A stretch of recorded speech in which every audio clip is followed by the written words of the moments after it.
Good afternoon, ladies and gentlemen, and welcome to another edition of the Democratic View. I'm the hostess. My name is Phyllis Italiano, and with me today is the only person that I have ever interviewed that I could say, I know what he looks like in a bathing suit. And that is because we lived in communities in Fire Island that were right next door to each other. I was in Lonelyville, and he was in Dunewood.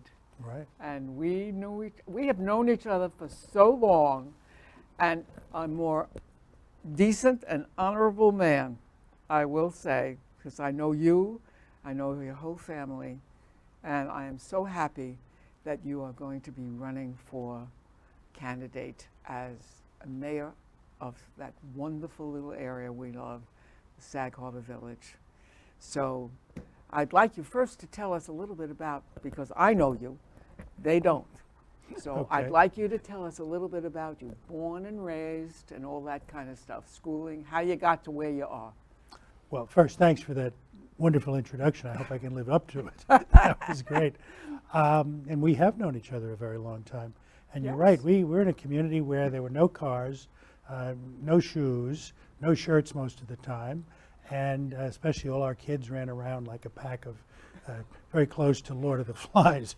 They just ran wild for the summers, and it was great. It was a terrific And not only place. that, but I always say the sand on Fire Island is sugar. It was unbelievable beach. Yep, No beach absolutely. like Best, that. Best in the world. Yes. And it's great to see you again. Yes. All this time later. I was born in Brooklyn, New York, like half the people in the world. Born and raised there. Went to public schools. I went What part of Brooklyn? Bay Ridge, Dyker Heights specifically. I know. Not everybody knows that name, but our neighborhood was changed by the Verrazano Bridge. Cut right through the street my grandfather built. Took the approach to the bridge, took half his street. But we go way back in Brooklyn. I went to Hofstra University. From there I went into the United States Navy. Given the choice of the draft or the Navy, I chose the Navy. Right. 7 years after I graduated from college and finished the Navy, I went to law school in Washington, worked on Capitol Hill. That's where Dale and I met. We were both working on Capitol Hill for members of Congress What law school in Washington? at Catholic University Law School. You know, I went to American University. That was Yes. one of a lot of schools and universities. And I almost went to American University, Washington College of Law, but then I decided to be a teacher. You were saved. You were saved. I don't know why I went to law school. I've barely practiced it at all in my life, in my career. I thought it was a good backup if you were in government and politics to have a fallback. But that's where Dale and I met. We had our first two children. Josh and Amy were born there. And one of the members of the New York delegation, Hugh Carey, also from Brooklyn, became governor. And I went to work for him in Washington and then in Albany. Then Mario Cuomo became governor. I stayed in Albany. We were there for 10 years. By then, Michael was One of my born. heroes. Yeah. And we needed to get out and into the economy because I had 3 children to educate. And public service is great if you happen to be able to afford it. Right. And yes. so came out of there, went to the North Shore of Long Island, ran a big business organization for many, many years, began to sit on corporate boards and do a lot of business, economic development, civic stuff. Eventually came here after that career and came as Dean of Southampton College. Sadly, it was in its last days. I was part of a team that came to try to save it.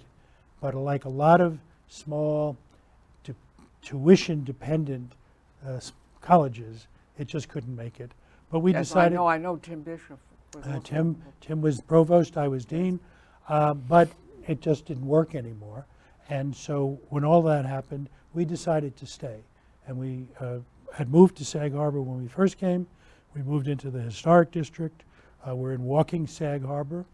We've been there now 21 years. I can't even process it's been that long.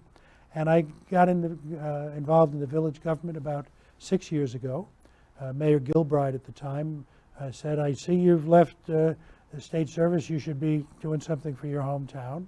He knew all the right buttons to push. So I went on the planning board. A year later, Sandra Schroeder was elected mayor. And the very next morning, she called me up. We had never met. And she said, I'd like you to take my trustee seat and come on the board with your resume and your background and all that. Oh, that was wonderful. So how do you say no to that? And so for the next 6 years, I've been a trustee, elected 3 times, and each time with no opponents. And I will tell you, if you ever get ready to run for public office, make sure no one runs against you. It's so much easier. It's cheaper. It's more direct. It must be easier. It is a lot easier. And then during the last 2 years, I have become increasingly concerned about the condition of the town I've come to love and live in. My family loves and lives there when they can. They're spread out, as all our kids seem to be these days. But I'm worried about the future of the village. There's a lot of big investment coming on. We don't always know who they are. They're gobbling up properties. We have a lot of contention in Village Hall. My natural instinct is not contentious, but I've been part of that contention. And it brought me to the point where 4 days before the deadline, 6 or 8 weeks ago, I decided to step up and run and challenge the mayor because I think we can do better. I think we have to do better. I think the forces that are hurting the village that you know and I know and have known for a very long time now need to be challenged. We need a defense plan.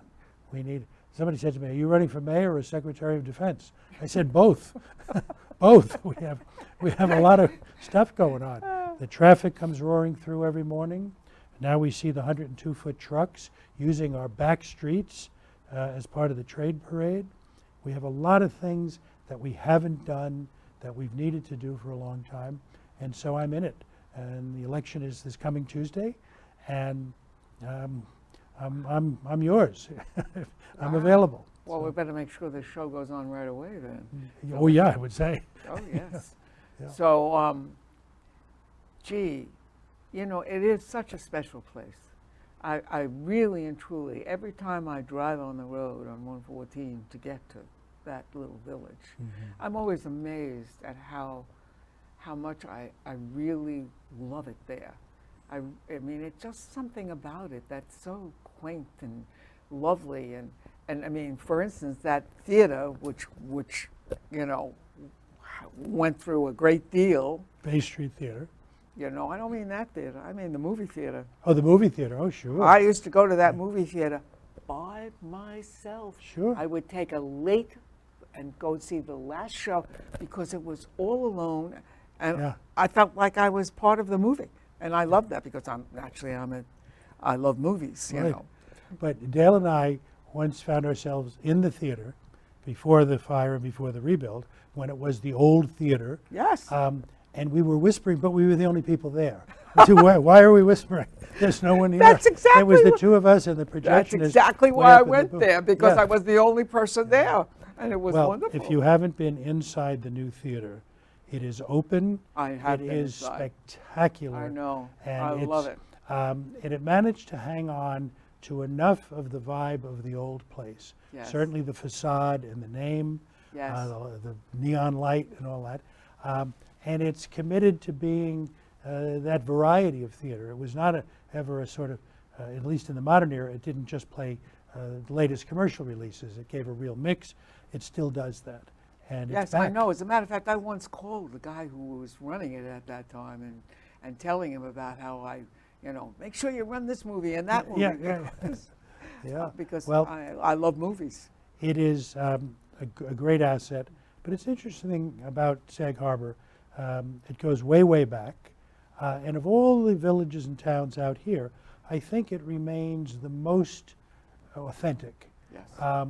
We've got some fancy shops now and all of the rest, but we still have real hardware stores, real grocery stores, Real variety stores. real variety store, Where I buy all my napkins. the 5 and 10, right? Right. And there's a real spirit and vibe among people who don't resist change, but they want it to be consistent with what's gone before. I think we're all grown-ups. We understand that communities grow and evolve and change. We're not just an agricultural community. We're not just a whaling town. we were an industrial town. As those eras changed, the village has always seemed to find the next place, and tourism and recreation has become a vital part of who we are and what we do. But we don't necessarily have to be overrun to manage that. And I think that it's starting to get away with us, which is the reason I've stepped up to run. I've run a lot of agencies, you know, mentioned going to Albany with Governor Carey. I ran 6 different cabinet agencies in my public career under 6 different governors. So I sort of know how to do some of this stuff. Yes, wasn't one of the Department of Transportation? Transportation, Yes. energy, the Power Authority, and you put all those together. I was chairman of the Long Island Regional Planning Board, so I understand how communities, smaller communities, can manage their affairs. And I think we need a stronger, more coherent, more focused plan, because right now our village is being planned right under our noses by this big money that's been buying developers. up by big-time developers who try to remain anonymous, and they use LLCs and XYZs, and they don't want to tell us who they are. They don't want to tell us what they're doing. But I've worked with that community my whole public life, DOT in particular. I'm used to working with communities, every part of community, mayors, labor leaders, developers, civic groups, environmental groups.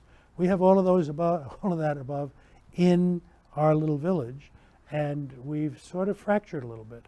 There's a real divide between the full-time community and the part-time community. We have all of the trends like Airbnb and temporary short-term rentals, which we don't like, and we have a vibrant waterfront. It is the port for the South Fork. Yes. And we're happy to have all those big boats and come on in and spend a lot of money and go to the restaurants and go to the groceries and stock up. We're glad to have all that. Yeah. But we also want to keep our walkable, intimate, relatively simple community that we are. That sounds wonderful. Boy, oh boy, I'm for you, because that's what I want too. I don't want Sag Harbor to become, you know, what I've seen happen to other areas, and I ain't gonna mention it. Right. But, you know, it does happen, and you have to be on your guard and make sure that you work for it to remain with that sort of semi-rural quality to it, you know, small town. We don't want to be what Yogi Berra used to describe a place. He'd say, nobody goes there anymore, it's too crowded. So we're right in the middle of that right now. Nobody comes here anymore because it's too crowded. So a lot of people want to be here. They are buying up houses, and one of the really troublesome consequences of that is increasingly concerned to seniors and people in mid-career, that we don't have a place in this economy anymore for their children. And it's not unique to us, but it's something we haven't addressed. There is no small-scale housing. Your kids grow up, you've had 4, I've had 3. They don't want to stay in your house. They want to get out and independent. And if they want to stay in this community, we don't really have housing stock for them. But we haven't addressed it. We need to. And I have ideas. I mean, it's a short show, we can't get into the detail of it, but there are ways that communities do this. I was a founder years ago of something called the Long Island Housing Partnership. Over the 25 or 30 years since we created that, over 2,000 purchase or rental units have been built with our participation or sponsorship or direct construction. And I'm not a genius, but I know how to borrow good ideas when I see them. And we need to bring some of that into Sag Harbor, because young people need a place who would like to stay. A lot of seniors don't want as much space, but they don't want to leave the community where they made their lives. We need downsized housing for those two populations. And then if we do, it'll be like, you grew up in the Bronx, I grew up in Brooklyn.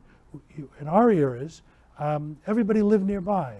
Grandparents were over there, and Jerry was there, and all of that. That's a changed world. They were real neighborhoods. Yeah, real neighborhoods. And our New York City neighborhoods were very much like Sag Harbor. they had a focal point, a main street, Yes. a community, Yes. everybody intricately involved. We still have that here. And I think with a little more imagination and a little harder work, we can preserve that as best it can be preserved. We don't want to be Boca Raton. We don't want to be Saint-Tropez with nothing but big boats. You know, we have a lot of pressure. And what has worried me, and the reason I've done what I said I would never do, which is get involved in politics where I live, because in my public career, I didn't want, in my private life, to be doing what I did in my day job, being involved in local politics. But now my feeling is I'm willing to step up because the stakes are very, very high. Yeah. And I think we've got to get it right pretty soon because things are happening very fast. Yes. In the 6 months we've been talking about the waterfront, somebody's bought it all up or buying it all up, and they'll be making a plan that without so much as how do you do to the local government. That's not the way it's supposed to be. We have a very committed population, particularly the people who've been here, who've educated their children here, who do the jobs, who hold the economy together, all that stuff. And they feel very much left out of what's going on. And I'm there for them. That's the community that most encouraged me to get in is that community. And so with that kind of support, I think we can start to change this around a little bit. I hope so. Gee, I hope so too, because I really don't want to see Sag Harbor change. I mean, I absolutely love it. I've gone and met friends there, you know, to go to little restaurants, some of the little restaurants, movie theater. You know, I'm one of the first people. Matter of fact, I can't tell you how many times I've been to that movie theater. You And know. we have Bay Street Theater now. We have an equity I've theater. been to Bay Street Theater Yeah. too. And they need a new I've location. done shows at Bay Street You've Theater. done shows, and your Yes. family's done shows. Everybody we know has been involved in Bay Street, and including me. And we want it to stay. They're losing their space to possibly a new developer, and we want them to stay in the village. We're having an argument about where the new theater should be.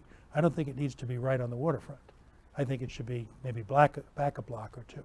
But that's a disagreement among friends, among people all committed to the same idea, to have a vibrant waterfront and a vibrant equity theater Yeah. and a vibrant arts community. Well, it really, I just don't want to see Sag Harbor lost, you know, to the way it was always, because it was such a special place. Still is. Yes, Still yes, is. Yes, yes. And I'll tell you about And one I other just wanna thing you say should. it is such a It special is. place, not was. You should check out one other thing.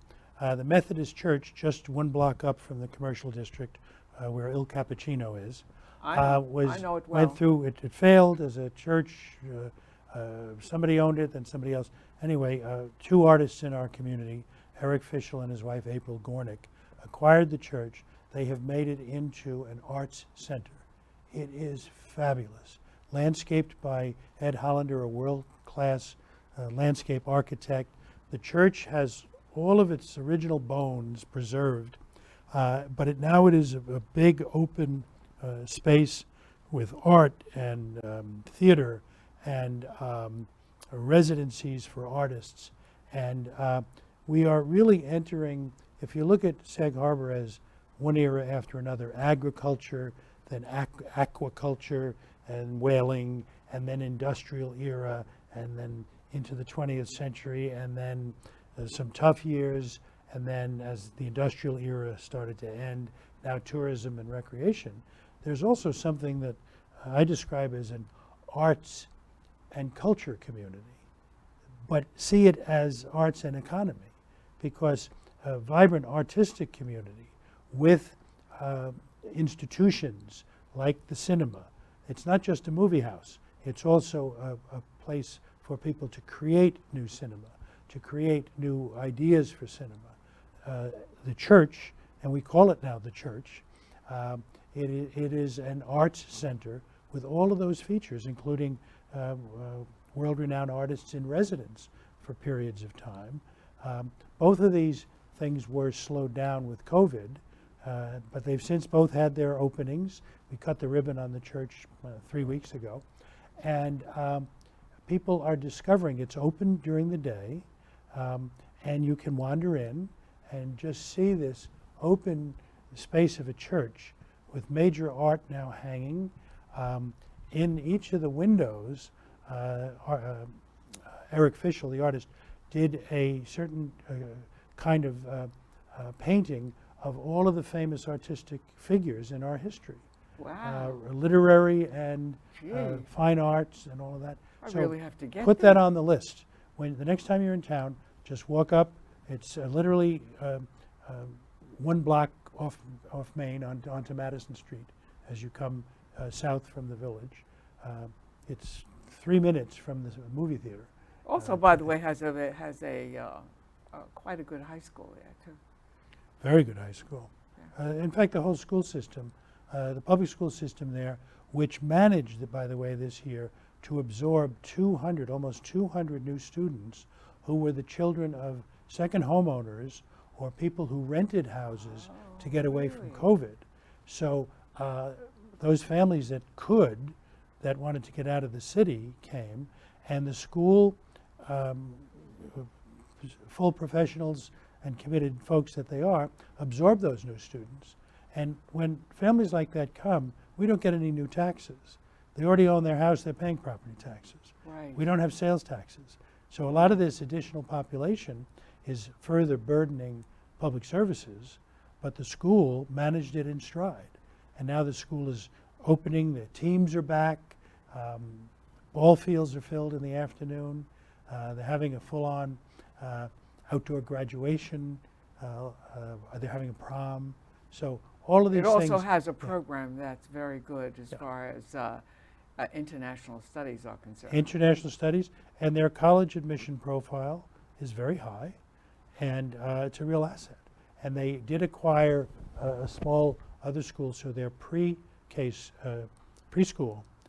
the old Stella Maris building, Yes, I know that. which I was remember controversial at the time, but it's there now. It's serving that population, and families here, like everywhere else, with both parents or single parents. In any case, people needing to get their kids into a school environment earlier than we did historically Right. means that that was perfectly timed to bring those kids into school.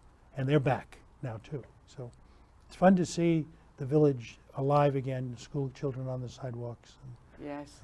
It's a long time coming. Well, it is an amazing little village. It really is. I mean, it's like, you know, when you're going out somewhere, I know I sometimes will say to a friend, let's go to some place in Sag Harbor. Sure. Because I just love going to that town. It's just it's something so special about it, you know. I don't know of any other place on the East End that has quite the feel that Sag Harbor does. There's something extremely special about it. I think what makes it in particular is the heart of the village is right on the waterfront.